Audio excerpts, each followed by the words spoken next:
Terpujilah Engkau kekal selama-lamanya, Allah kami yang hidup. Kami bersyukur atas anugerah kehadiran-Mu di tengah-tengah ibadah kami. Layaklah pujian, sembah, serta ketaatan senantiasa terangkat melalui hidup ini bagi Engkau Tuhan. Dalam garis ketaatanlah kami menghampiri kebenaran firman-Mu. Firman-Mu berkuasa untuk mengajar, ajar kami Tuhan. Firman-Mu berkuasa untuk menunjukkan kesalahan kami, tunjukkan kesalahan kami Tuhan. Karena firman-Mu bermanfaat untuk memperbaiki kelakuan kami, perbaikilah kelakuan kami Tuhan. Dan firman-Mu bermanfaat untuk mendidik kami dalam kebenaran. Tidak ada mujizat yang jauh lebih indah dalam kekristenan selain Kau dapatkan kami hidup dalam kebenaran. Roh Kudus, genapi kebenaran firman ini. Jangan ada bagian dalam diri kami pribadi lepas pribadi mengadakan perlawanan terhadap kebenaran. Kalau ada kebenaran tidak cocok pada kami, bukan kebenaran yang berubah, karena itu mustahil. Tetapi kamilah yang berubah, dan buat setiap jemaat-Mu, siapapun kami di luar ini, tidak ada pengecualian, buatlah kami berubah ya Tuhan. Sehingga setiap kami sangat beda dibandingkan ketika kami datang. Sehingga setiap kami boleh menikmati ibadah yang sejati. Berotoritaslah Roh Kudus. Sebab dalam nama Yesus kami sangat memohon semua ini. Haleluya. Semua yang percaya sama-sama katakan amin. Tepuk tangan yang keras. Amin, amin, amin, amin. Shalom. Shalom. Jemaat sekalian, saya sangat membutuhkan konsentrasi Anda ekstra untuk mendengarkan firman hari ini. Yang setuju katakan amin. Jangan ada kegiatan lain selain fokus mendengarkan firman Tuhan. Yang setuju katakan amin. Mulai kita buka Yohanes 14 ayat 15. Saya minta tolong jemaat siapapun Anda di ruangan ini, hafal ayat ini, hayati dan hidupkan. Yohanes 14 ayat 15, sama-sama kita baca Bapak Ibu. 1, 2, ya. Jikalau kamu mengasihi aku, yes, ulangi sekali lagi. 1, 2, ya. Jikalau kamu mengasihi aku, kamu menuruti segala.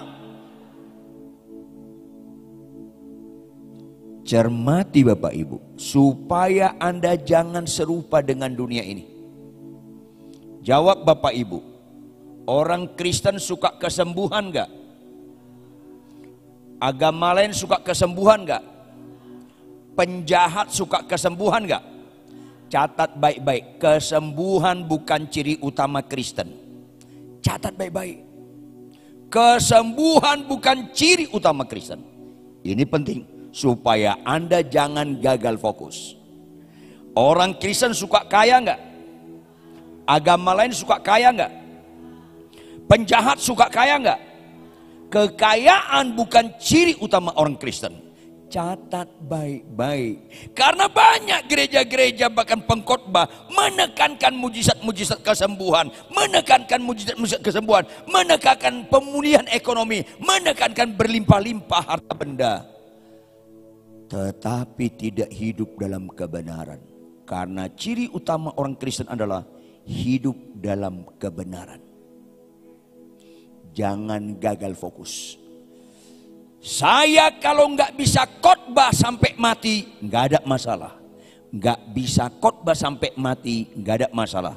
Nggak bisa bernubuat sampai mati, nggak ada masalah. Karena itu pun bukan ciri utama Kristen. Kalau saya tidak benar sampai mati, binasa. Karena itu ciri utama orang Kristen. Malanglah nasibmu Bapak Ibu. Malanglah nasibku Bapak Ibu. Kalau kita bisa khotbah, banyak bernubuat, banyak mujizat, hidup kita nggak benar. Makanya Tuhan katakan, cari dahulu kerajaan Allah dan puncaknya kebenarannya. Makanya Yesus berkata, aku adalah jalan dan kebenaran dan hidup. Supaya kita memiliki kerohanian yang sejati. Tidak semua orang percaya bisa khotbah. Tidak semua orang percaya bisa mendoakan orang sakit sembuh. Tidak semua orang percaya bisa bahasa roh. Tidak semua orang percaya bisa bernubuat. Tapi semua orang percaya harus hidup benar. Itu permasalahannya. Kita seringkali gagal fokus. Maka dengar baik-baik. Dengar baik-baik Bapak Ibu. Kalimat kebenaran firman ini menuntun kita kepada kebenaran. Pertama, jikalau kamu mengasihi aku. Ulangi apa Bapak Ibu? Dengar baik-baik. Tidak ada kerohanian yang terbaik selain mengasihi Tuhan. Gak ada. Gak ada sama sekali. Tidak ada kerohanian yang terbaik selain mengasihi Tuhan. Makanya hukum yang terutama dan yang pertama adalah kasihilah Allahmu dengan segenap hatimu, dengan segenap akal budimu, dengan segenap jiwamu. Ini hukum utama dan yang pertama. Karena itu ukuran rohani. Caranya satu Bapak Ibu. Caranya cuma satu. Lakukan turuti segala perintah Tuhan. Dengan kata singkatnya, taat. Tidak ada kerohanian yang terbaik selain taat. Saya pernah membimbing seorang pendeta terkenal, jemaatnya puluhan ribu. Khotbah bagus, penyembahan bahasa roh bagus, mujizat banyak. Tapi punya istri simpanan, tidak taat. Selesai, dan selesai. Banyak sekarang gereja-gereja menekankan yang gak utama. Yang utama dikorbankan, nggak taat. Ini serius. Kenapa Tuhan seolah-olah mengemis? Jikalau kamu mengasihi aku. Karena mengasihi Tuhan itu yang terbaik. Catat baik-baik. Mengasihi Tuhan hanya satu caranya. Bisa khotbah, nggak bisa khotbah, nggak ada masalah. Bisa bernubuat, nggak bisa bernubuat, nggak ada masalah. Sakitmu sembuh, nggak sembuh, nggak ada masalah. Tetapi taat itu yang menjadi masalah besar dalam kekristenan sekarang. Ada orang Kristen penyembahan bagus, khotbah bagus, tetapi tidak pernah membayar iuran RT. Halo, Anda main-main. Kalau ada di sini Bapak Ibu nggak bayar iuran RT di lingkungan Anda jangan bicara Kristen, yang ada Anda batu sandungan. Setiap perkara yang kecil. Ada pengusaha di Jakarta, pelayanan menggebu-gebu, tapi akal-akalan dalam membayar pajak, nggak taat bayar pajak. Selesai. Orang bisa kita bohongi, Tuhan tidak bisa kita bohongi. Ini penting. Makanya Bapak Ibu, semua upacara di tempat ini bagus. Ada tarian altar, ada penyembahan, bagus. Tapi saya harus kasih tahu Anda, Bapak Ibu, anak-anak muda sekalian. Kalau kalian menyembah, kalian worship leaders, singers, nyanyi bagus, tetapi kalian melawan orang tua, kalian sama sekali nggak rohani. Ini penting sekali. Kalau kalian malas belajar, ujian nyontek, maka acara ibadah kita ini sekedar ritual tanpa spiritual. Catat, catat, dan catat. Ritual tanpa spiritual. Karena orang Kristen bagus di upacara ibadah, nggak bagus dalam kehidupan di masyarakat. Ada apa kekristenan ini? Ini penting supaya Anda jangan menyikapi Kristen sekedar khotbah, sekedar penyembahan tanpa berubah kelakuan. Ini penting. Maka dengar baik-baik Bapak Ibu. 1 Yohanes 4 ayat 8. Allah adalah kasih. Ulangi, Allah adalah kasih. Dengar baik-baik. Allah kasih sempurna. Dia adalah kebenaran yang sejati, mulia dan agung, tidak terbatas. Allah adalah kasih. Maka Allah menciptakan manusia menurut gambar dan rupa Allah. Maka karena Allah adalah kasih, Dia ciptakan manusia menurut gambar dan rupa Allah, maka manusia itu makhluk kasih. Mujizat yang terbaik dalam kekristenan adalah kembali jadi segambar dengan Allah, yaitu makhluk kasih. Jemaat Korintus luar biasa pelayanannya, khotbahnya, pengajarannya, mujizat-mujizatnya, bahasa rohnya, nubuatnya, membedakan kuasa roh, mengusir setannya, hebat, hebat, dan hebat. Tetapi kegagalan mereka fatal, nggak punya kasih. Tampilkan operator 1 Korintus 13 ayat 1 sampai 3. Allah bicara kepada jemaat Korintus yang luar biasa dalam penyembahan, luar biasa dalam bahasa roh, luar biasa dalam ibadah-ibadah. Tetapi Allah bicara melalui Rasul Paulus, sekalipun aku dapat berkata-kata semua bahasa manusia, itu istilah pintar berbahasa asing, khotbah kemana-mana bahasa asing, jago. Ada teman saya orang Brasil menguasai 9 bahasa. Tetapi itu bukan ukuran rohani. Dan bahasa malaikat, ini bicara bahasa roh. Tetapi jika aku tidak mempunyai kasih, aku sama dengan gong yang berkumandang dan canang yang gemerincing. Gak ada artinya kekristenan kalau gak pulih gambar Allah. Allah adalah kasih, Anda dan saya jadi makhluk kasih. Ayat 2. Sekalipun aku mempunyai karunia untuk bernubuat. Karena zaman Korintus karunia nubuatnya luar biasa.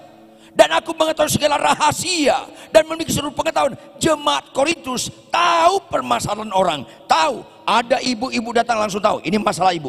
Ada bapak punya masalah, langsung tahu. Tahu rahasia. Bahkan jemaat Korintus ada yang pengetahuannya luar biasa. Memiliki seluruh pengetahuan. Mungkin dia doktor teologi. Sekalipun aku memiliki iman yang sempurna, punya iman, mendoakan orang lumpuh berjalan, mendoakan orang buta celik, mendoakan mayat di rumah duka, bangkit. Memiliki iman yang sempurna untuk membinakan gunung. Tetapi jika aku tidak mempunyai kasih, aku sama sekali tidak berguna. Dan ini sekarang yang banyak dalam kekristenan, banyak di kalangan hamba Tuhan, sama sekali nggak berguna karena nggak bicara kasih yang benar. Ini penting, ini penting. Ayat 3. Dan sekalipun aku membagi-bagikan segala sesuatu yang ada padaku, suka memberi, bagus, bagus. Suka berkorban, bagus. Bahkan menyerahkan tubuhku untuk dibakar. Tetapi jika aku tidak mempunyai kasih, sedikit pun tidak ada faedahnya bagiku. Bapak Ibu, kasih identik dengan berkorban. Ulangi Bapak Ibu, kasih identik dengan, tetapi berkorban tidak identik kasih. Dengar baik-baik dong. Kasih itu identik berkorban, tapi korban nggak identik kasih. Ada orang suka memberi, begitu yang diberi ini suka ngelawan, mulai marah dan benci sama orang yang diberi. Karena nggak kasih. Ada orang berkorban, diikat bom di badan dia ledakkan di satu restoran. Itu bukan kasih. Kasih pasti berkorban, berkorban nggak pasti kasih. Ini supaya Anda cerdas. Gak ada kasih sedikit pun gak ada faedahnya bagiku. Ulangi Yohanes 14 ayat 15, operator. Manusia itu makhluk kasih. Jikalau engkau mengasihi aku, Yohanes 14 ayat 15. Jikalau kau mengasihi aku, kamu akan menuruti segala perintahku. Maka Allah adalah kasih, menciptakan Adam dan Hawa segambar dengan Dia, jadi makhluk kasih. Tuhan fasilitasi bagaimana cara mereka menjadi makhluk kasih. Kejadian 2 ayat 16 sampai 17, operator. Kejadian 2 ayat 16 sampai 17. Kejadian pasal 2. Lalu Tuhan Allah memberi apa Bapak Ibu? Perintah supaya Adam dan Hawa mempraktekkan makhluk kasih. Karena jikalau engkau mengasihi aku, engkau menuruti segala perintahku. Lalu Tuhan Allah memberikan perintah ini kepada manusia. Semua pohon dalam taman ini boleh kau makan buahnya dengan bebas. Ayat 17. Tetapi pohon tentang yang baik dan yang jahat itu, janganlah kau makan buahnya, sebab pada hari engkau memakannya, pastilah engkau mati. Kenapa Tuhan berikan perintah ini? Supaya Adam dan Hawa menyatakan mereka sebagai makhluk kasih dengan taat pada perintah. Jadi makhluk kasih itu yang paling mulia. Tangkap dan tangkap supaya Anda jangan salah menyikapi kekristenan. Bisa khotbah, bisa mujizat, mengkhianati perkawinan, selesai hidupmu. Bisa khotbah, bisa penyembahan, bisa bahasa roh, bisa bernubuat, bisa mendoakan sakit sembuh. Anda nggak bayar pajak, selesai hidupmu. Anda nggak tunduk sama suami, selesai. Taat itu ukuran kasih. Catat baik-baik. Makanya nggak heran, itu yang saya bilang, ada jemaat saya orang sokok menyembah gemetar-gemetar, tapi pulang ibadah nggak taat, naik motor lawan arah, orang lain gemetar sama dia. Ini kan menyesatkan, dan orang Kristen masih banyak begitu. Bagus di mimbar, bagus di ibadah, di jalan raya nggak bagus. Inilah namanya penipu-penipu rohani, kayak rohani tapi tidak taat. Iman tanpa perbuatan mati Bapak Ibu. Ini penting sekali. Sayang kebenaran seperti ini tidak lagi fokus diajarkan kepada jemaat. Maka perintah Tuhan, semua buah pohon taman ini boleh kau makan buahnya. Tapi yang satu itu, pohon pengetahuan tentangnya baik dan jahat itu, janganlah kau makan buahnya, sebab pada hari kau memakannya pastilah engkau mati. Fokusnya apa Bapak Ibu? Fokusnya bukan buahnya. Kurang kerjaan Anda Bapak Ibu menyebut nama buahnya. Buah kuldi, buah simalakama. Itu buah kurang kerjaan. Fokusnya bukan buahnya. Ada orang kaum intelek Kristen beberapa abad yang lalu. Beberapa orang mereka kumpul meneliti pohon apa itu. Ini pun gagal fokus. Fokusnya bukan buahnya, fokusnya bukan pohonnya. Fokusnya adalah perintahnya. Ulangi, fokusnya adalah yes. Nggak usah sebut nama buahnya, nggak usah. Taat atau tidak taat, hanya ini dia. Hanya ini saja Bapak Ibu yang penting Anda pelajari. Kebenaran firman Tuhan dalam doa puasa, dalam perenungan firman Tuhan. Taat atau tidak taat. Malanglah nasib kita pengkhotbah, jemaat ratusan ribu, tapi nggak taat. Ini serius Bapak Ibu anak muda. Catat baik-baik. Hanya ketaatan pernyataan hidup satu-satunya, aku ciptaanmu Tuhan. Hanya ketaatan pernyataan yang berbobot satu-satunya mengatakan, kaulah penciptaku Tuhan. Hanya ketaatan. Ketika Anda taat, di situ Anda berbobot mengakui, kaulah yang menciptakan aku.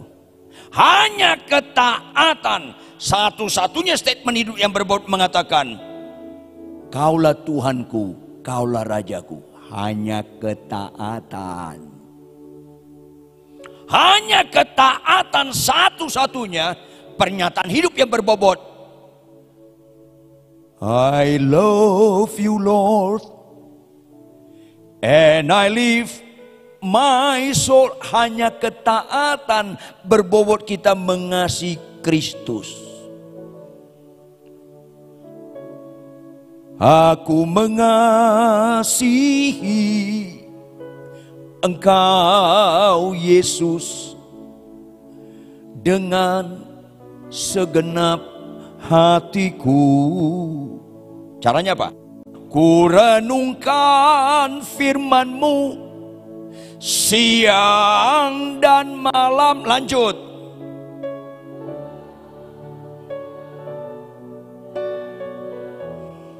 Itulah ketaatan, baru bicara mengasihi Tuhan. Kalau kita menyanyikan mengasihi Tuhan, aku mengasihi Engkau Tuhan, tapi Anda malas baca Alkitab, Anda pembohong. Kalau Anda mengasihi Tuhan, Anda ngelawan suami Anda pembohong.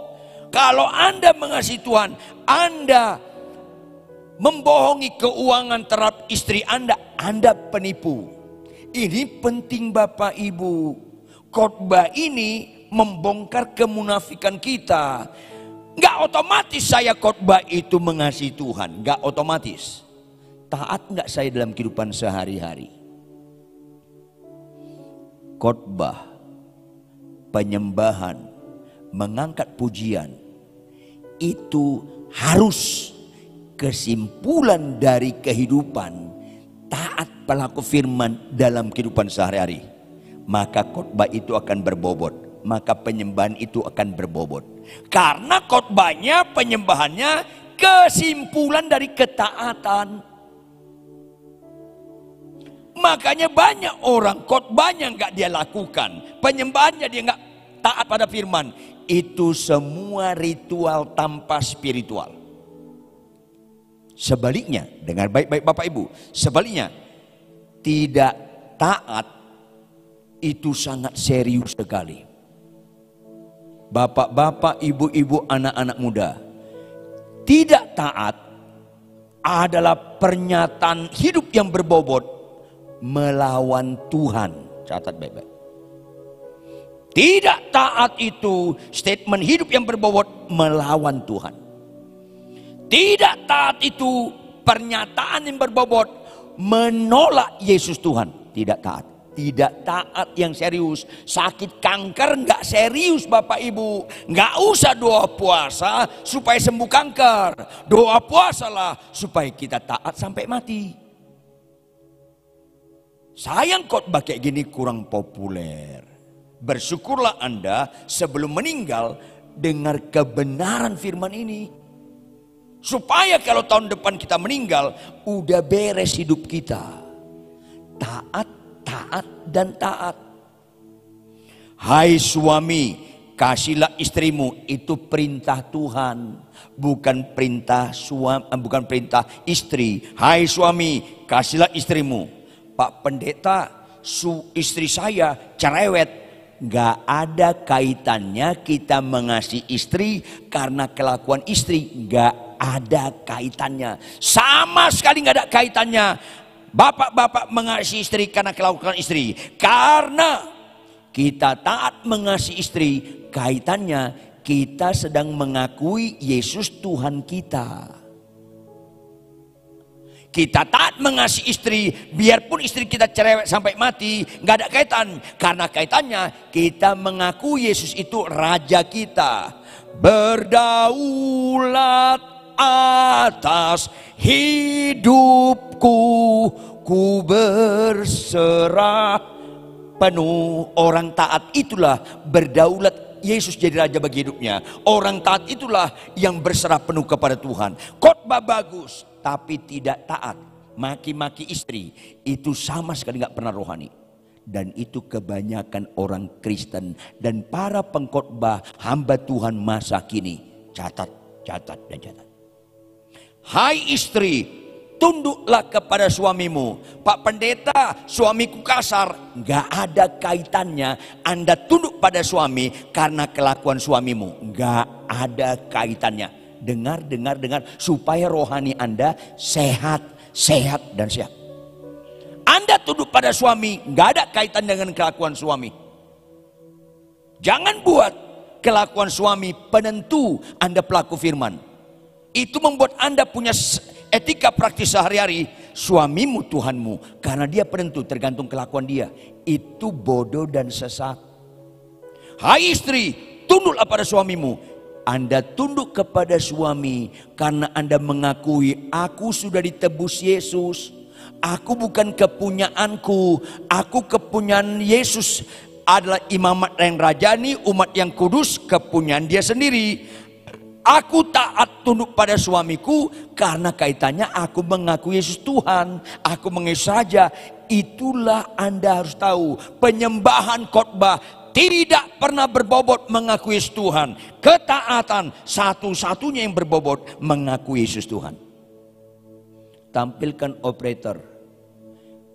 Matius 7 ayat 21 sampai 23.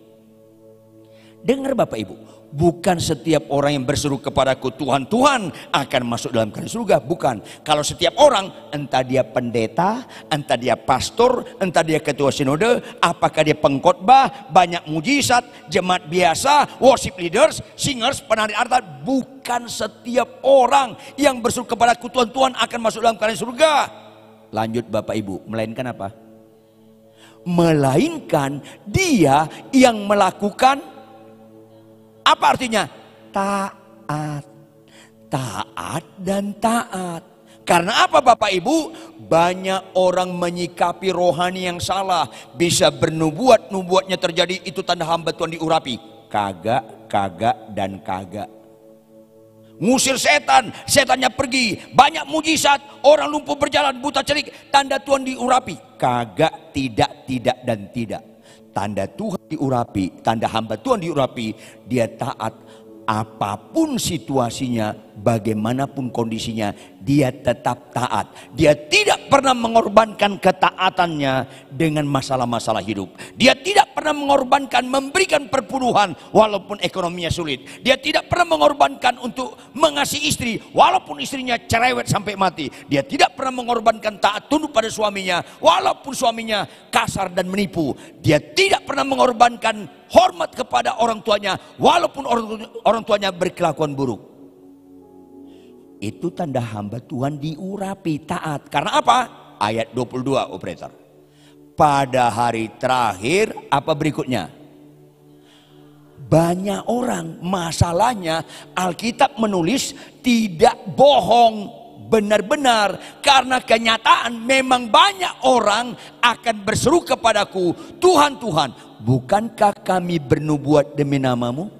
Banyak kami hamba Tuhan bisa bernubuat, disangka dia itu rohani. Puji Tuhan kita bisa bernubuat. Gereja memerlukan nubuat, tetapi itu bukan ukuran rohani. Tuhan, Tuhan, bukan kami mengusir setan demi namamu. Gereja memerlukan mengusir setan Bapak Ibu. Jangan ada di antara Anda anti nubuat, jangan. Jangan ada di antara anti mengusir setan. Tetapi itu bukan ukuran rohani. Tuhan, Tuhan, bukankah kami mengadakan banyak mujizat, bukan sedikit loh, banyak, semuanya dalam bentuk kata kerja terjadi. Nubuatnya terjadi, ngusir setannya terjadi, mujizatnya banyak terjadi. Dikira ini ukuran rohani. Tidak, tidak, dan tidak. Ini penting Anda ketahui. Ini masa akhir zaman, terjadi pekerjaan iblis yang begitu mengerikan. Kita ketipu, kita kira kita khotbah bagus itu ukuran rohani. Tidak. Kalau kita nggak pelaku firman Tuhan, selesai. Makanya apa yang terjadi ayat 23? Orang-orang seperti ini yang dianggapnya rohani. Pada waktu itulah aku akan berterus terang kepada mereka dan berkata, aku tidak pernah mengenal kamu, kepada orang yang bernubuat, kepada orang yang ngusir setan, kepada mereka yang banyak mujizat. Aku tidak pernah mengenal kamu, karena mereka ini tidak pelaku firman. Ada khotbah bagus, banyak mujizat, ganas sekali bawa mobil, ganas sekali bawa mobil. Ini kan orang-orang cerminan gak kenal Tuhan. Saya ulangi, rohani itu bukan terletak di mimbar sini. Rohani itu terletak di mana saja dan kapan saja. Karena segala sesuatu dari Dia, oleh Dia, kembalikan kepada Dia. Bagi Dialah kemuliaan sampai. Kalau selama-lamanya terbatas ruang enggak? Enggak. Selama-lamanya. Di mimbar ini, di gereja, di luar, ketika dimaki, selama-lamanya. Itulah menyembah Allah dalam roh dan kebenaran. Sayang banyak orang memaknai menyembah Allah dalam roh dan kebenaran adalah ketika kita menyembah, kita bahasa roh, kita memuji nama. Itu bagus. Tetapi itu sama sekali nggak bagus. Kalau kita bagus menyembah di sini, di luar sana menipu, di luar sana buka situs porno, di luar sana homoseks, di luar sana lesbian. Itu penipuan yang mengerikan. Sekali lagi, orang bisa kita bohongi, Tuhan nggak bisa kita bohongi. Ada orang menyembah bagus, berdiri, angkat tangan, sujud-sujud, tetapi tetap rentenir. Tahu rentenir nggak? Membungkakan uang. Tetap nggak mau berdamai dengan iparnya. Ini kan Kristen-Kristen yang salah kaprah. Akhirnya kita Kristen hanya di upacara, dalam kegiatan-kegiatan gereja, dalam kegiatan-kegiatan ibadah, tapi dalam kehidupan sehari-hari bagi Dialah kemuliaan sampai selama-lamanya. Nggak ada. Inilah bahaya sekali. Makanya nggak heran Tuhan berkata, aku tidak pernah mengenal kamu karena tidak mau melakukan kehendak Bapa di surga, nggak mau taat. Nyala daripadaku kamu sekalian pembuat kejahatan. Maka Bapak Ibu, taat adalah kerohanian yang terbaik. Bisa khotbah atau tidak bisa khotbah. Taat adalah kerohanian yang terbaik. Bisa bernubuat atau tidak bisa bernubuat. Taat adalah kerohanian yang terbaik. Bisa bahasa roh atau tidak bahasa roh. Taat adalah kerohanian yang terbaik. Bisa mendoakan orang lumpuh berjalan buta celik atau tidak pernah mendoakan orang lumpuh berjalan atau buta celik. Taat. Sebaliknya, ketidaktaatan adalah kerusakan rohani. Anda bisa khotbah atau enggak bisa khotbah. Anda rusak rohani Anda kalau Anda enggak taat. Ketidaktaatan adalah rohani yang sangat hina. Kalau Anda bisa bernubuat, Anda bisa bahasa roh, Anda bisa penyembahan, tapi Anda enggak taat. Jikalau kamu mengasihi aku, engkau menuruti segala perintahku. Taat. Yuk kita lihat Matius pasal 1 ayat 1 sampai 17. Matius pasal 1 ayat 1 sampai 17. Kita sama-sama bergantian membacanya dengan cermat.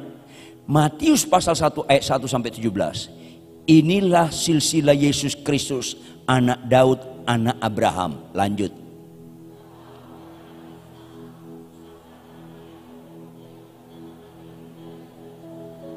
Ayat 3. Yehuda memperanakan Peres dan Zera dari Tamar.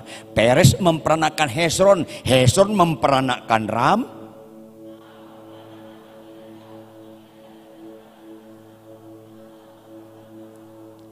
Salmon memperanakan Boas dari Rahab. Boas memperanakan Obed dari Rut.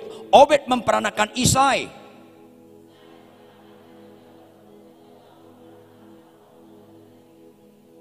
Salomo memperanakan Rehabeam, Rehabeam memperanakan Abia, Abia memperanakan Asa,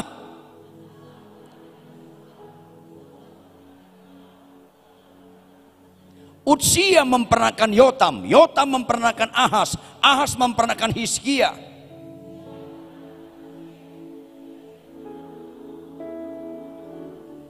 Yosia memperanakan Yekonya dan saudara-saudaranya pada waktu pembuangan ke Babel.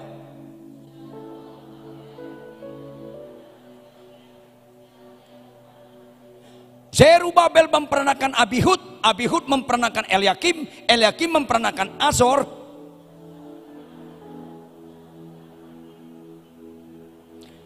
Eliud memperanakan Eleazar, Eleazar memperanakan Matan, Matan memperanakan Yakub.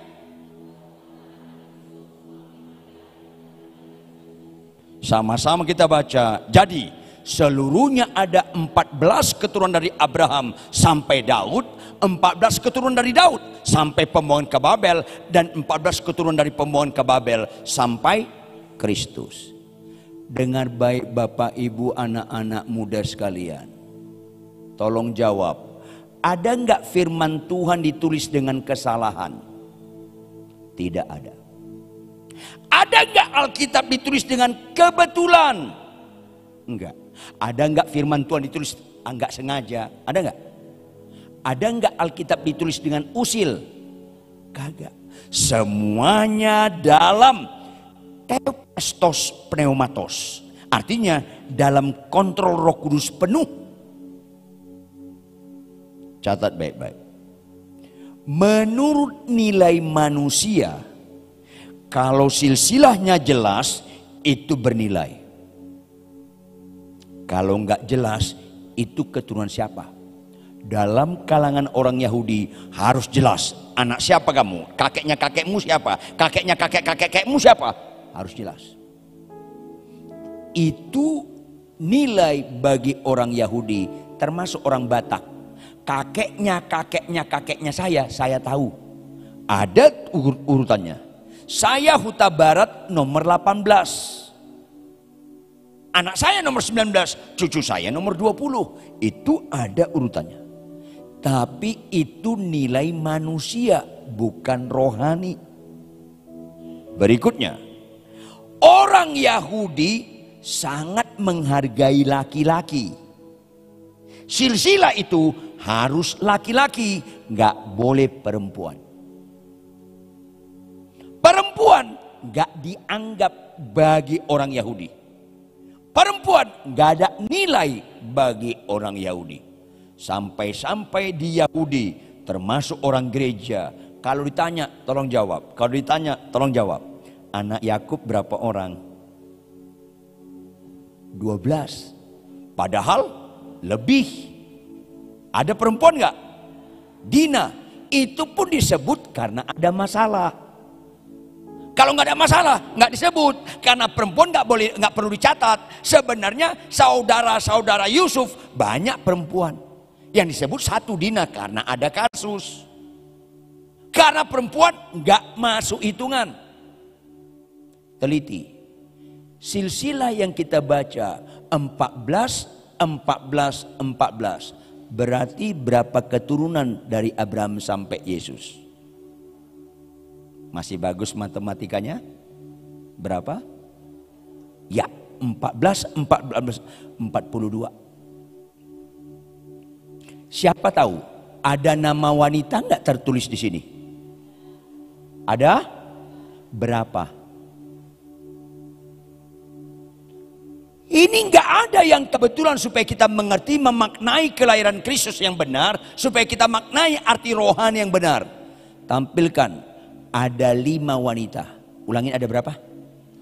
Ayat 3. Tampilkan ayat 3. Yehuda memperanakan Peres dan Zera dari 1, itu perempuan.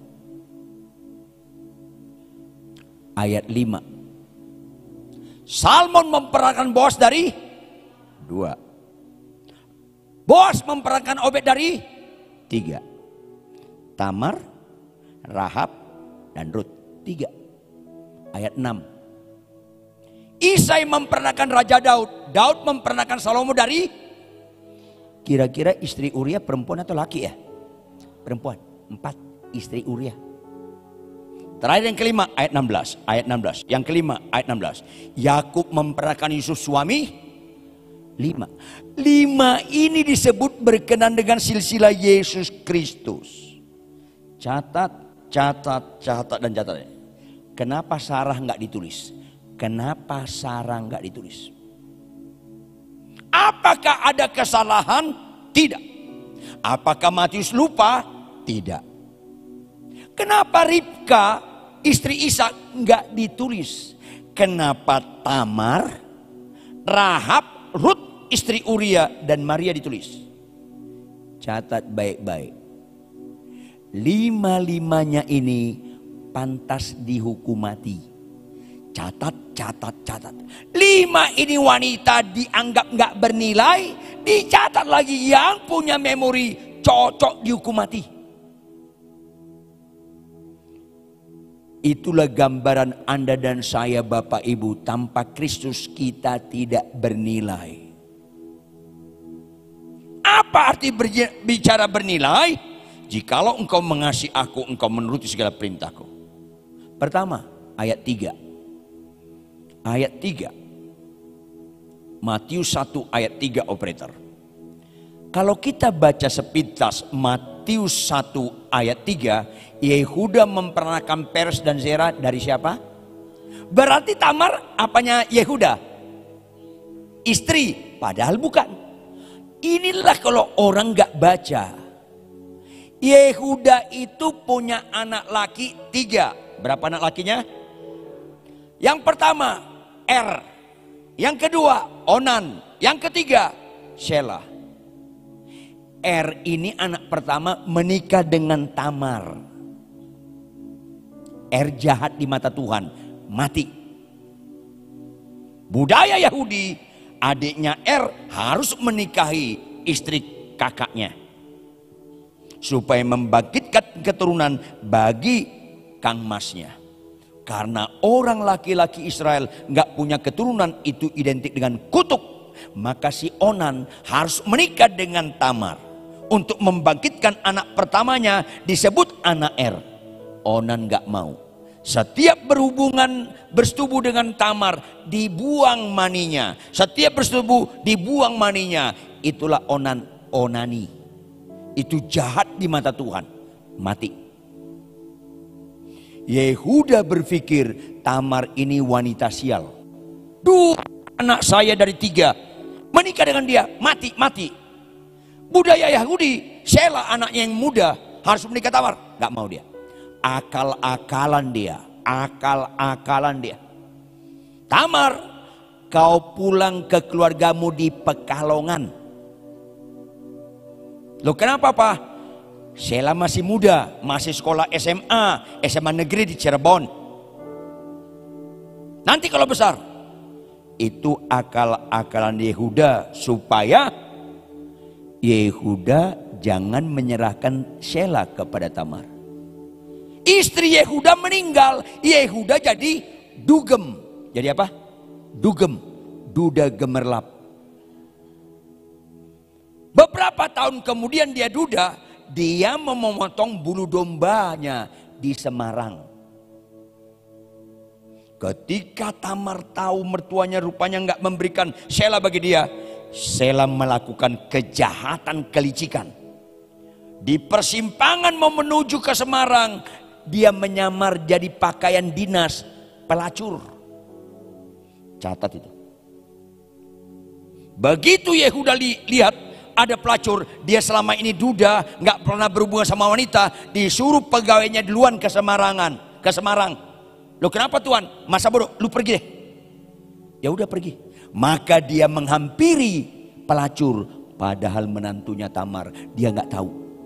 Karena pakainya telekung, menutup muka. Singkat cerita, berhubungan dia, kemudian begitu mau dibayar, lupa dia dompetnya kebawa naik onta sama anak buahnya. Loh jadi gimana dong?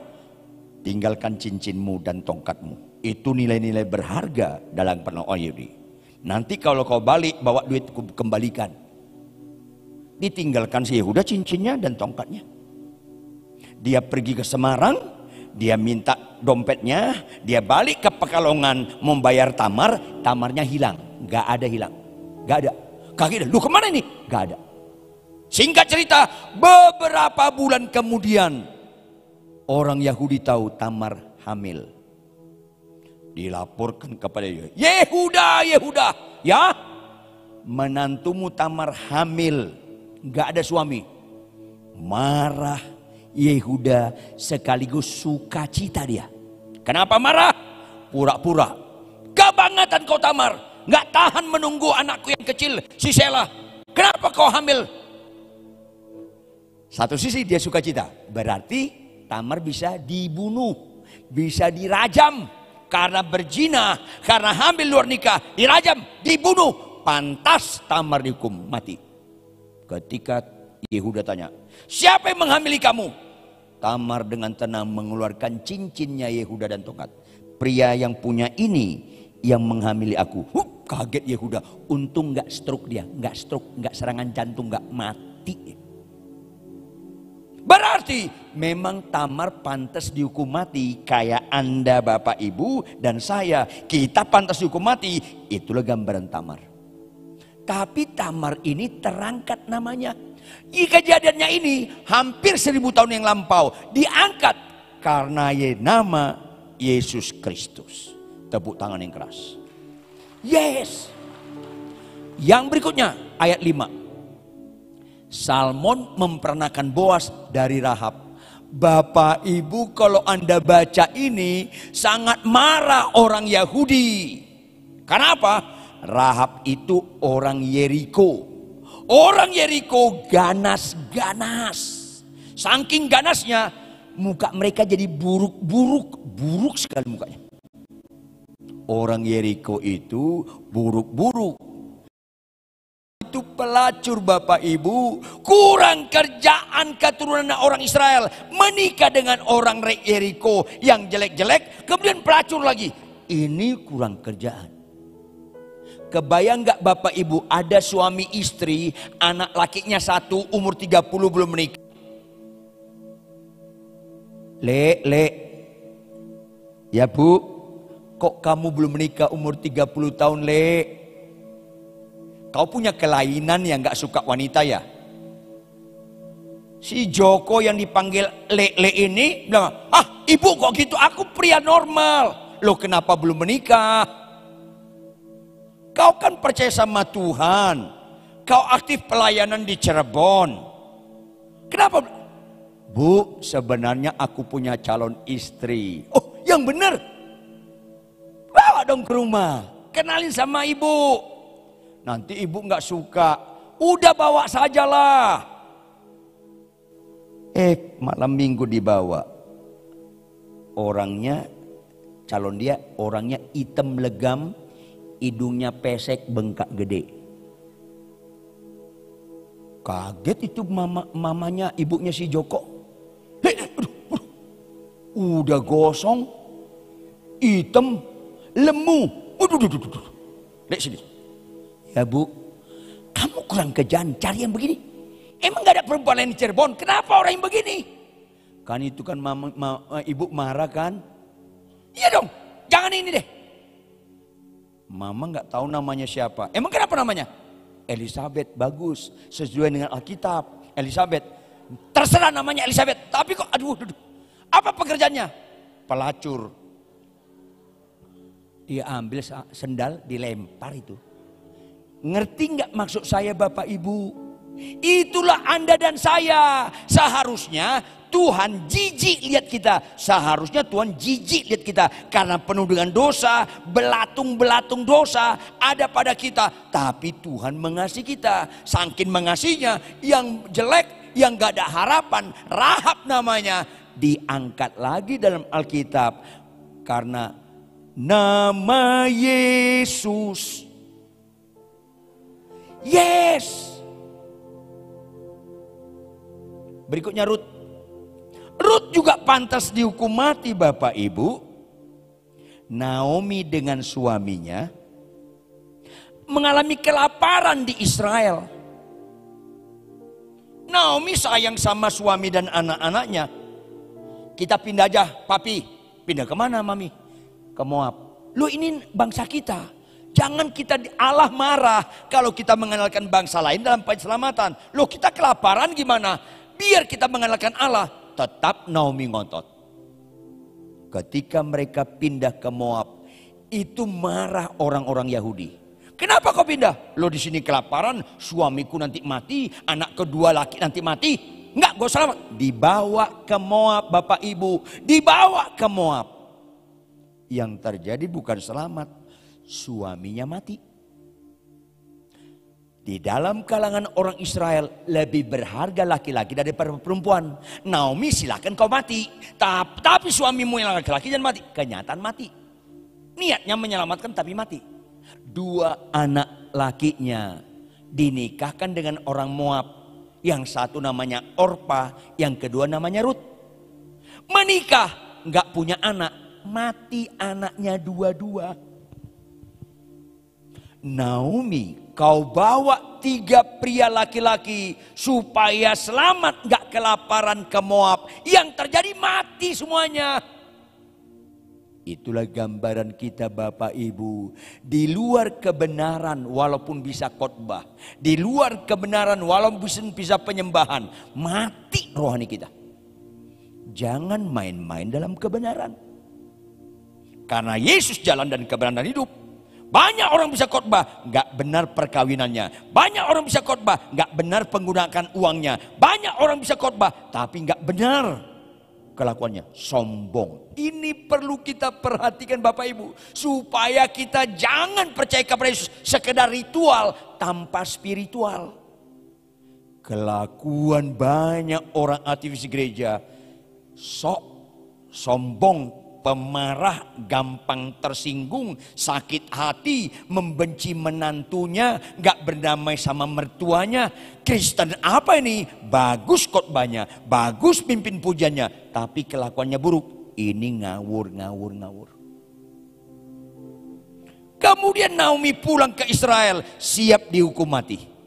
Karena wanita bawa pria 3, mati semuanya, pulang ke Israel, habis loh. Dan Naomi bilang sama Orpa dengan Rut, pulanglah kembali ke bangsamu. Aku gak punya anak lagi kalian nikahi. Mendingan kalian menikah sama orang Moab. Akhirnya Orpa pulang. Rut enggak. Mama, aku ikut mama. Enggak ada enak-enaknya kau ikut saya. Saya enggak punya apa-apa. Saya pulang dari Moab ke Israel. Bisa kayak gelandangan. Tidur di hutan. Tidur di padang gurun. Sampai ke Israel. Apa kata Rut? Di mana mama berbaring, di situ aku berbaring. Taat. Allahmu Allah saya.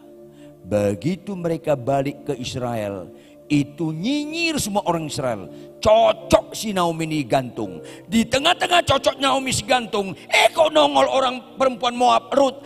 Lempari batu nih orang seharusnya.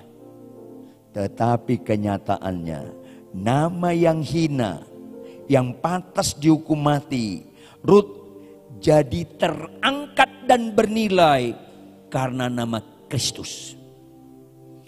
Karena begitu besar kasih Allah akan dunia ini, Dia karuniakan anak yang tunggal supaya yang percaya tidak binasa. Mereka harusnya binasa, tetapi memperoleh hidup yang kekal, nilai yang tertinggi. Itulah bicara Natal. Yang keempat, ayat 6. Sama-sama kita baca Bapak Ibu, sama-sama kita baca Bapak Ibu. 1, 2, ya. Isai memperanakan Raja Daud. Daud memperanakan Salomo. Beberapa kali saya dialog sama rabi-rabi Yahudi di Israel. Salah satu mereka paling marah apa? Perjanjian baru ini, ayat ini. Ayat ini mereka benci, menunjukkan ini bukan firman Tuhan. Wah, kenapa? Dalam kalangan orang Yahudi Bapak Ibu, tokoh yang sangat mereka hargai bukan Yesus. Yesus jangankan Tuhan, Nabi pun bukan sama mereka. Itu bidat, itu pengajar sesat, makanya kami salibkan. Rata-rata orang Yahudi sulit bertobat. Lebih gampang orang Palestina dan orang Arab bertobat daripada orang Yahudi. Keras hati. Dan yang mereka hormati Musa dan Daud. Sampai detik ini ada kuburan Daud, makam Daud yang setiap saat dikunjungi, didoakan dan sebagainya. Sakral sekali nama Daud. Pertanyaan Bapak Ibu, Daud mempernahkan Salomo dari istri? Anda tahu nggak nama istri Uria itu siapa? Hei Matius, kenapa kau nggak tulis Batseba? Kenapa kau tulis istri Uria? Lu kan membuka aib nenek moyang kita. Berarti Daud mempernahkan Salomo dari istri Uria. Kau bongkar Daud nyolong istri orang. Itu artinya ini. Daud mempernahkan Salomo dari Batseba. Kan seharusnya Batseba, jangan tulis istri Uria lagi. Kalau saya dramatisir sedikit, boleh ya saya dramatisir sedikit, boleh dong. Kan saya yang khotbah. Matius sebenarnya mau nulis Batseba. Malaikat bilang enggak. Tulis istri Uria. Enggak, malaikat dah. Batseba. Tulis istri Uria. Batseba. Mau gua samber lo. Jadi tulis istri Uria. Sebenarnya mau tulis Batseba. Kalau nggak percaya Anda, matilah nanti malam, tanya sama Matius. Mat, sini Mat. Kan boleh, di sana nggak ada beda usia. Di surga nggak ada beda usia. Kalau nggak percaya Anda, matilah nanti malam, dia lah. Mat, sini Mat. Ada apa Ridwan? Lu nulis kitab Matius, kenapa Daud mempernahkan Salomo dari Batseba? Kenapa nggak kau tulis itu? Saya sangat hormat sama Daud. Maksudmu, saya juga menulis Batseba. Tapi ditegur Roh Kudus, gak boleh. Tulis istri Uria. Janganlah Roh Kudus, itu kuhormati. Kalau ku tulis istri Uria, ku bongkar aib nenek moyangku yang kuhormati. Bahwa dia nyolong suami orang, nyolong istri orang. Tetap tulis istri Uria. Supaya kita tahu bahwa orang manusia tanpa Kristus adalah hina, pantas dihukum mati semua. Anda dan saya ibu-ibu pantas dihukum mati. Terakhir ayat 16. Terakhir ayat 16. Ini lebih mengerikan lagi Bapak Ibu. Yakub mempernahkan Yusuf suami Maria. Yakub mempernahkan Yusuf suami Maria. Dalam budaya Yahudi, kalau sudah bertunangan tetap disebut suami, walaupun belum boleh berhubungan suami istri. Bertunangan itu bobotnya sama seperti orang menikah. Yusuf itu suami Maria. Datang berita Natal kepada Maria. Salam hai Maria. Siapakah aku ini dapat salam dari malaikat yang begitu mulia, malaikat Gabriel? Engkau yang sangat dikasih karunia oleh Allah. Oh ya, apakah itu? Aku dapat kasih karunia, aku dapat kebun anggur yang luas, aku dapat domba ribuan? Tidak. Apa itu? Kalau orang Betawi bilang, kau bunting. Hah, bunting? Itu ngeri sekali. Oke. Aku hamil setelah beberapa lama menikah sama Yusuf. Hari ini kau hamil. Maria bilang apa? Bagaimana mungkin itu terjadi? Lukas 1 ayat 34. Kata bagaimana mungkin? Itu mengerikan. Dengar anak-anak muda. Anak-anak gadis, anak-anak muda, dengar baik-baik. Di kalangan orang Yahudi, kalau hamil di luar nikah, dirajam sampai mati. Kalau hamil di luar nikah, ada tunangan, dirajam dan dibakar. Karena itu kekejian. Waktu Maria menerima kehamilannya, dia nggak sanggup menjelaskannya kepada Yusuf. Koko Yusuf, ya Maria, aku hamil. Aduh, masa kita nggak pernah main-main dalam dosa? Saya menyeberang pegang tangan bisa hamil? Bukan gitu Koko Yusuf. Lu sama si Frankie ya? Enggak. Sama si Harry? Enggak. Sama siapa? Jujurlah. Sama Freddy? Enggak. Jadi sama siapa? Tuhan yang buat, selesai. Maria, lu berzina udah jahat. Lu berzina udah jahat. Lu bawa nama Tuhan. Lu bukan saja dirajam, bukan saja dibakar, keluarga besar lu dihukum mati. Keluarga besar Anda dihukum mati. Itu mengerikan sekali Bapak Ibu.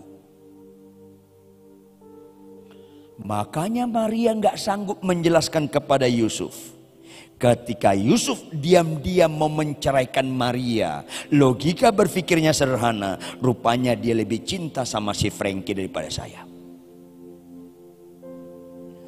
Lupakan aku, kembali padanya.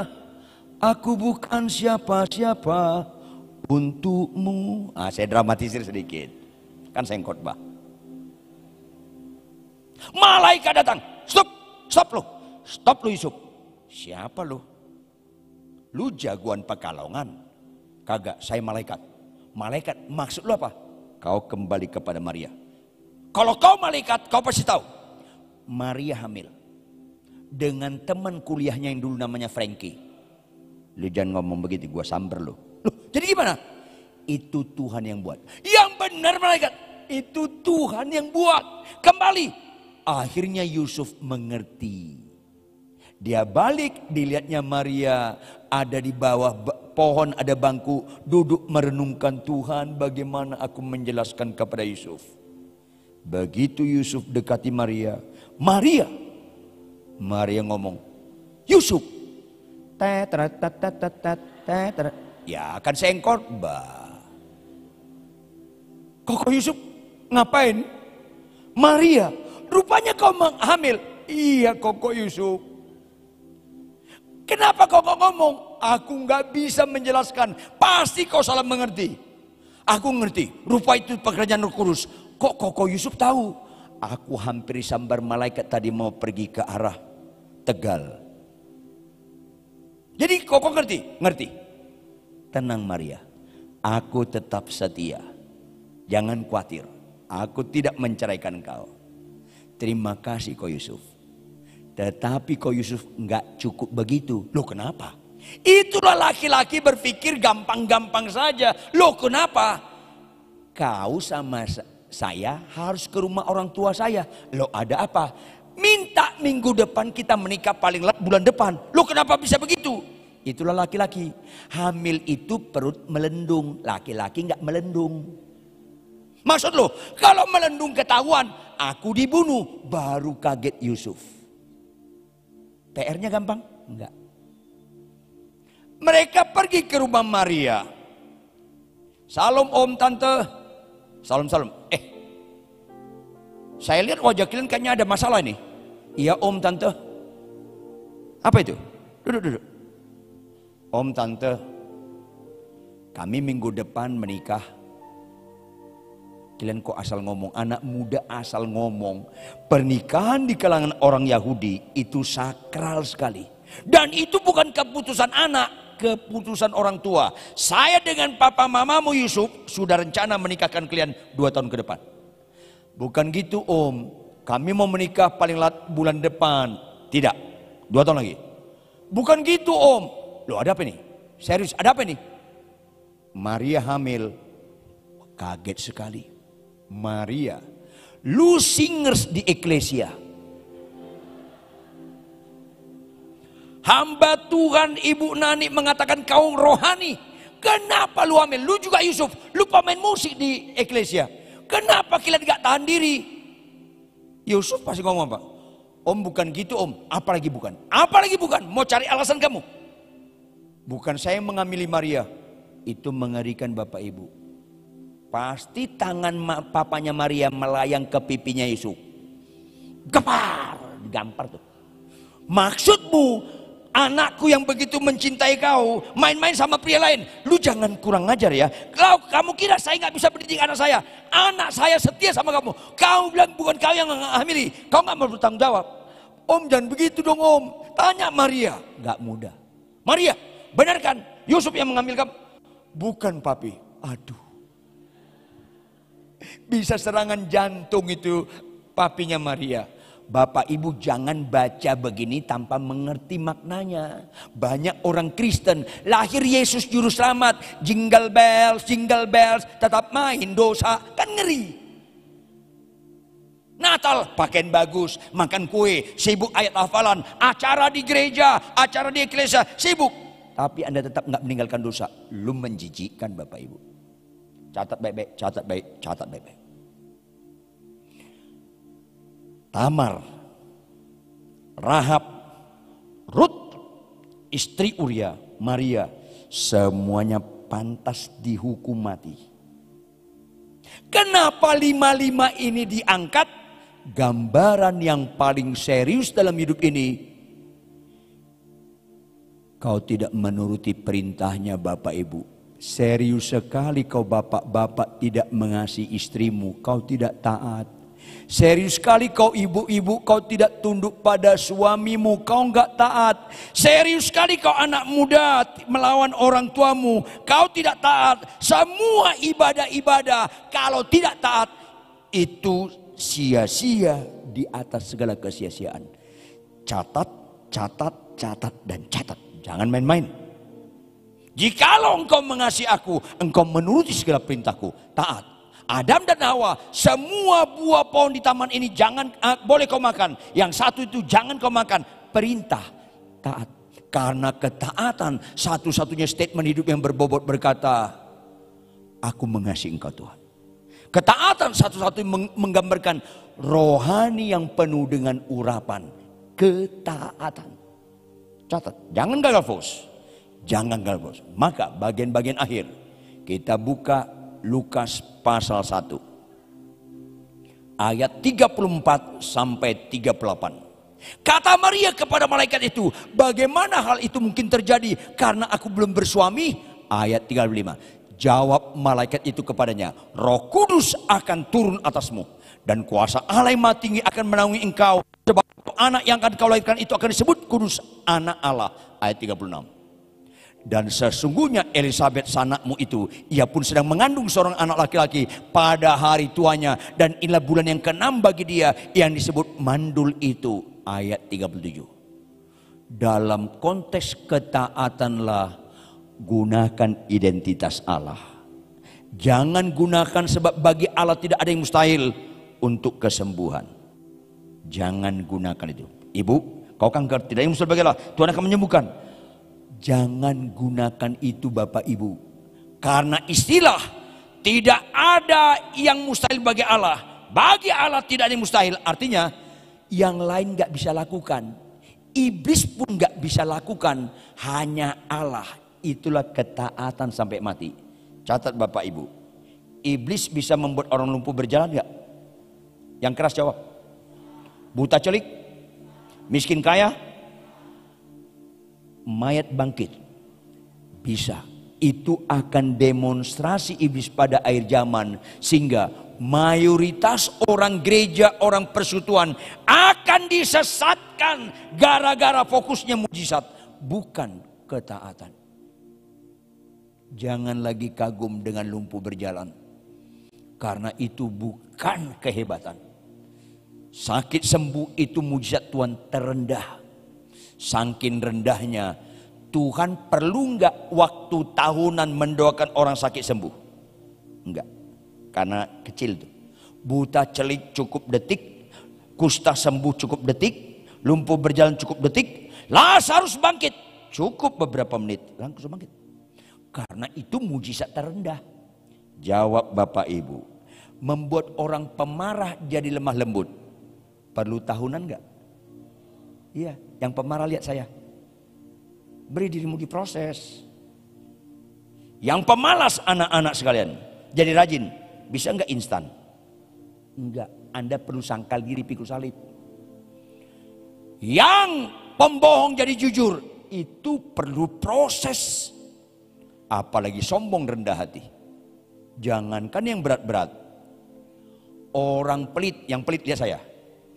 Orang pelit jadi suka memberi, itu perlu proses. Karena itu mujizat utama daripada lumpuh berjalan, daripada buta celik, daripada mayat bangkit. Supaya tuntas mental dukun kita ini. Karena bohong Bohong jadi jujur, ada unsur ketaatan. Lumpuh berjalan, nggak ada unsur ketaatan. Kusta sembuh, nggak ada unsur ketaatan. Makanya 10 orang sakit kusta sembuh, 9 masuk neraka. Karena 1 baru masuk proses awal ketaatan. Dia berlutut tersungkur depan Yesus untuk mempersembahkan hidupnya. 9 lagi kagak. Ini penting, jangan ada di antara kita di ruangan ini anti mujizat kesembuhan, jangan. Karena Tuhan bisa menyembuhkan. Tetapi itu bukan tujuan utama. Tujuan utama supaya kita kembali kepada kehendak yang semula, menciptakan kita segambar dengan Dia sebagai makhluk kasih. Kalau kau mengasihi, engkau menuruti segala perintahku. Taat, taat, taat, dan taat.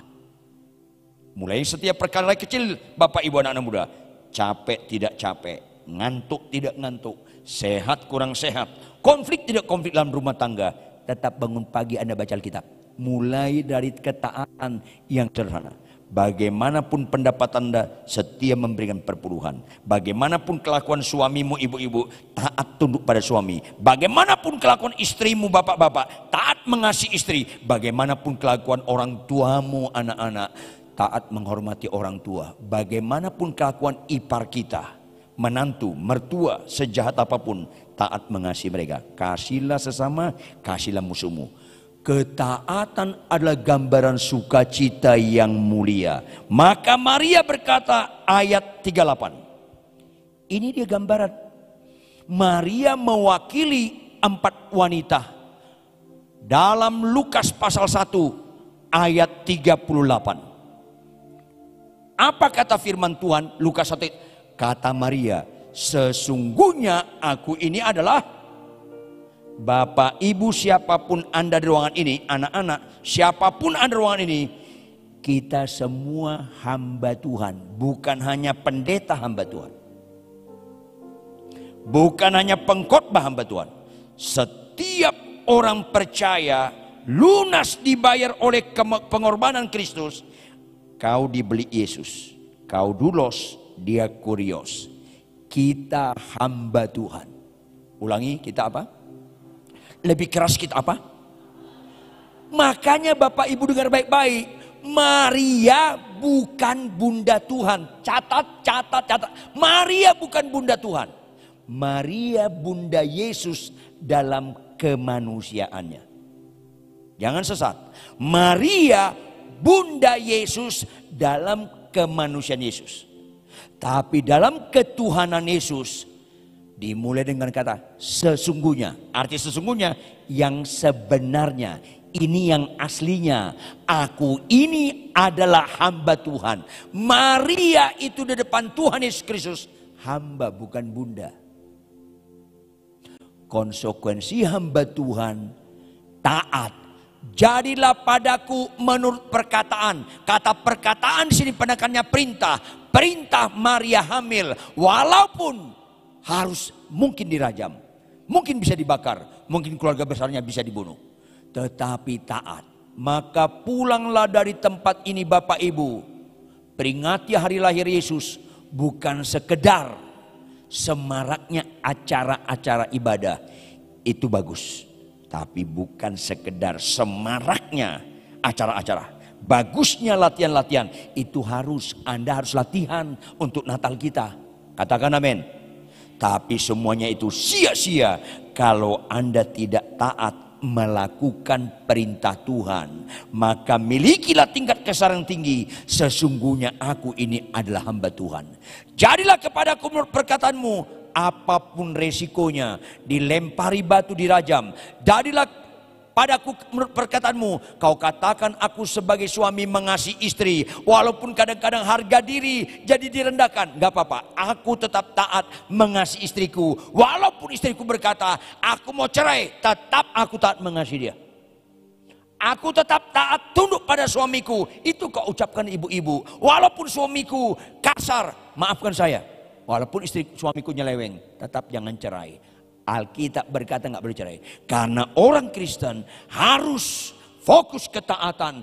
Jangan pernah korbankan ketaatan. Jangan pernah korbankan ketaatan.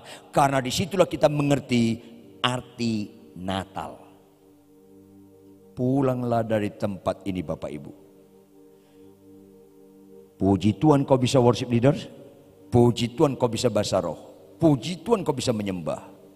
Tapi harus golkan di mana? Jadilah kita menjadi pelaku-pelaku firman.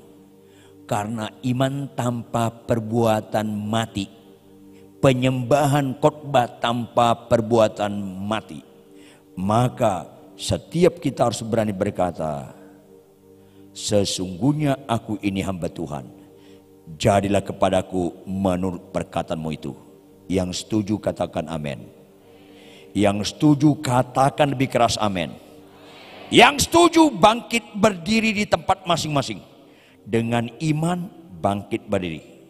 Yang setuju saja. Kalau Anda nggak setuju silakan duduk. Yang setuju bangkit berdiri. Seraya angkat tangan kananmu tinggi-tinggi. Kita sama-sama seperti Maria berkata, sesungguhnya aku ini hamba Tuhan. Ulangi Bapak Ibu anak muda. Jadilah kepadaku menurut perintahmu. Ulangi Bapak Ibu. Sekarang kita ganti aku jadi nama masing-masing. Ganti kata aku jadi nama masing-masing. Contoh. Sesungguhnya Ridwan Huta Barat adalah hamba Tuhan. Ganti aku jadi namamu masing-masing. Ngomong langsung kepada Yesus Kristus yang ada di tengah-tengah kita. Kita mulai 1, 2, ya. Sesungguhnya Ridwan Huta Barat adalah hamba Tuhan. Jadilah kepadaku menurut perintahmu. Sekali lagi. Katakan dengan tegas. 1, 2, ya. Sesungguhnya Ridwan Huta Barat adalah hamba Tuhan. Jadilah kepadaku menurut perintahmu. Tepuk tangan, tepuk tangan, tepuk tangan yang keras. Selidiki aku, lihat hatiku, apakah ku sungguh mengasihimu, Yesus. Kau yang maha tahu dan menilai hidupku. Tak ada yang tersembunyi bagimu. Amin. Selidiki aku, lihat hatiku. Amin. Apakah ku sungguh mengasihimu, Yesus. Kau yang maha tahu dan menilai hidupku. Tak ada yang tersembunyi bagi. Telah kulihat kebaikanmu yang tak pernah habis di ku berjuang sampai akhirnya kau dapati aku tetap setia. Bapak, Ibu, anak-anak muda jemaat Yesus Kristus Tuhan. Perjuangan bagi orang percaya bukan supaya jadi bagus khotbahnya, sekedar bagus khotbah. Perjuangan orang Kristen yang benar bukan sekedar bagus dalam tata cara ibadahnya, walaupun itu penting dan perlu. Tetapi perjuangan kita sesungguhnya adalah kita tetap didapatkan Tuhan, tetap taat dan setia. Karena orang-orang seperti itulah mengaku Yesus penciptanya, mengaku Yesus penebusnya, mengaku Yesus Tuhan dan Raja. Taat, taat, dan taat. Dan orang seperti itulah hamba Tuhan yang penuh dengan urapan. Karena orang-orang taat tidak takut masa penghakiman. Itulah pekerjaan utama Roh Kudus, menginsafkan kita akan dosa, akan kebenaran, dan akan penghakiman.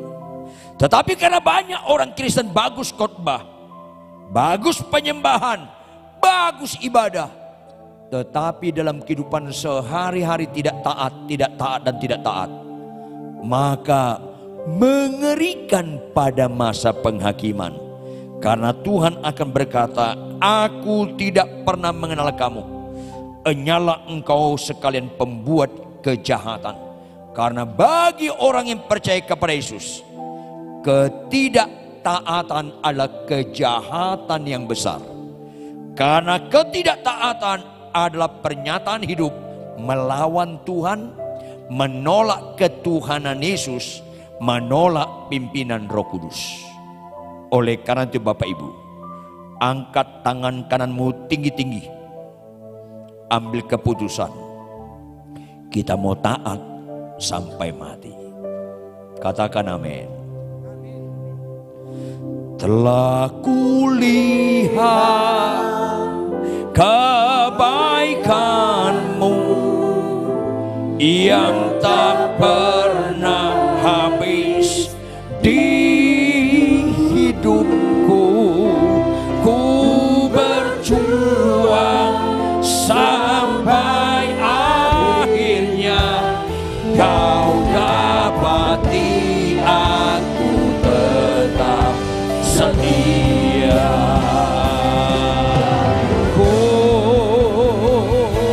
Telah kulihat kebaikanmu yang tak pernah habis di hidupku.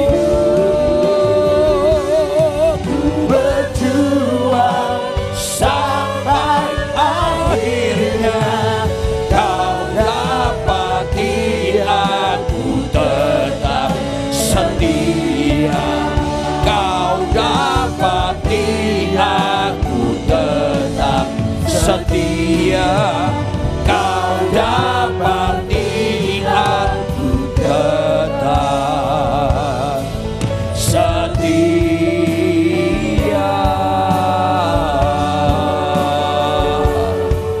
Haleluya. Glory, glory bagimu Tuhan. Terpujilah kau kekal selama-lamanya. Tidak ada yang lebih indah selain taat dan setia. Jamah Roh Kudus, jamah setiap kami. Kami sungguh-sungguh tunduk kepada Engkau. Amin, amin, amin. Sesungguhnya kami adalah hamba Tuhan, maka jadilah pada kami menurut perintah-Mu. Haleluya. Roh Kudus, Roh penolong, mampukan setiap kami ya Tuhan. Ketaatan tidak boleh dikorbankan karena masalah-masalah rumah tangga, masalah-masalah tekanan, fitnah dan kekejian. Maka dapatkanlah kami ya Tuhan taat sampai garis akhir. Amin. Mari kita berdoa. Angkat tangan kananmu tinggi-tinggi. Kembali kau buat kami terkagum-kagum akan anugerah-Mu yang ajaib ya Tuhan. Karena kebenaran firman Tuhan malam ini menunjukkan tidak ada di antara kami anak murahan, tidak ada di antara kami anak gampangan. Semua kami menjadi anak-anak pilihan yang Kau kasihi. Walaupun konsekuensinya Kau tegur dosa dan kejahatan kami, Kau tegur dan Kau bongkar kemunafikan kami, supaya kami tidak lagi sekedar beribadah dimensi ritual, melainkan spiritual. Jamah-jamah dan jamah setiap kami Tuhan, sehingga apapun perintah Tuhan, tolong setiap kami berjuang untuk taat dan setia.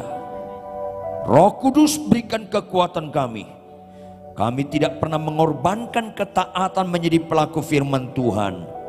Apapun tekanan yang sedang kami hadapi, apapun masalah perkawinan, masalah sakit penyakit, masalah ekonomi, kami tidak mau mengorbankan ketaatan sampai garis akhir.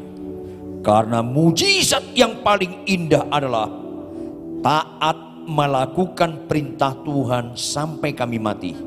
Karena itu satu-satunya pernyataan hidup yang berbobot, kami mengasihi Engkau Tuhan.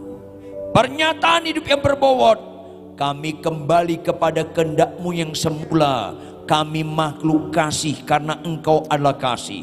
Pernyataan hidup yang berbobot, hidupku bukan aku lagi, melainkan Kristus dalamku. Karena Kristus berkata, hendaklah dalam kehidupanmu bersama menaruh pikiran dan perasaan Kristus, yaitu taat, taat, dan taat. Follow up Roh Kudus. Genapi, karena itu mujizat yang terbesar bagi setiap orang yang memaknai Natal, memaknai Jumat Agung, memaknai Paskah. Dalam nama Yesus Kristus. Haleluya. Semua yang percaya sama-sama katakan amin.